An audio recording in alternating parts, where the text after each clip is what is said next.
Magandang araw, ang atin ngayon ay itong bola-bolang puso ng saging. Etong puso ng saging na to ay balak ko sanang ilagay sa munggo. Pero dahil kakamunggo nga lang namin ng isang araw, gagawin na lang natin itong bola-bola. At balak ko ding ipatikim ito sa mga bata.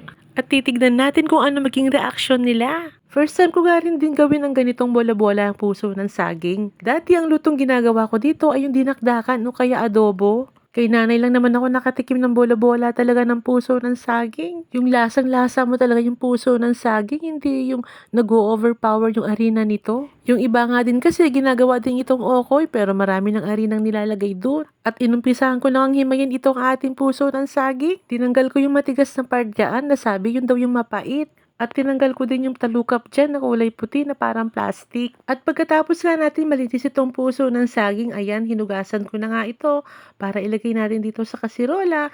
Para pakuluan muna natin ito ng mga 5 minuto. At naglagay na rin ako dito ng 1 kutsarang asin para papatanggal pait daw iyon. Ay pagkatapos nga ng 5 minuto, ayan, ilagay na natin itong ating pinapakuluang puso ng saging dito sa strainer para matapon yung unang sabaw nito. At piniga ko na rin pala iyan para tuluyang matanggal na nga yung pait nito. Ngayon naman dahil bola-bola ang gagawin natin ay kailangan natin itong hiwain ng pinong-pino. Para kapag kinain ng mga bata ay hindi nararamdam na ito nga ay puso ng saging. At ayan na nga, nahiwa na nga natin lahat ito ng pino. Ngayon naman, timplahan na natin ito ng paminta. Masarap sa ganito ay yung medyo marami-rami talaga yung paminta. Tinimplahan ko din ito ng asin, siguro mga nasa 1 kutsara lang. Maglalagay din tayo dito ng garlic powder. Siyempre, hindi rin mawawala yung paprika. Konting seasoning granules. At para naman mag-hold nga itong ating bola-bola, ay maglalagay tayo dito ng crispy fry.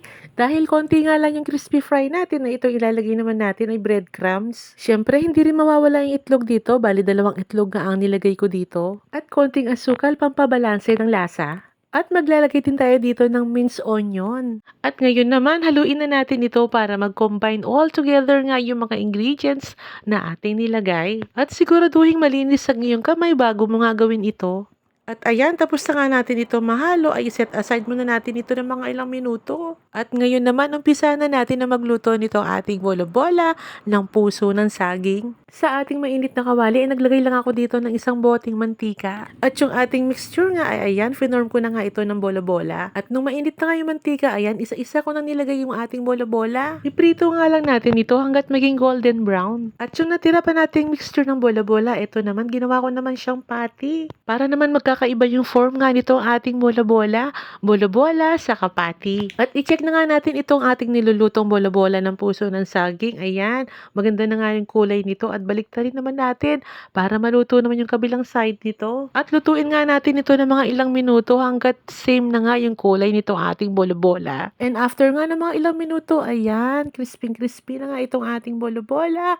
At hanguin na natin ito bago pa ito masunog. At ngayon naman, iprito na natin yung second batch. Ito, 4 na pirasong patty nga itong ating ginawa. At yung natirang mixture na kaunti, ay ginawa ko na rin itong bola-bola. Ayan, at ang bilis ay hanguin na natin itong ating nilulutong patty sa kabola-bola. Alam mo ba nagustuhan ito ng mga anak ko? Ang sabi nila karne daw. O diba, nadaya ko sila, napakain ko sila ng gulay. At masarap din itong isawsaw sa ketchup. Hanggang dito na lamang. Salamat sa panonood. Bye-bye. See you next vlog.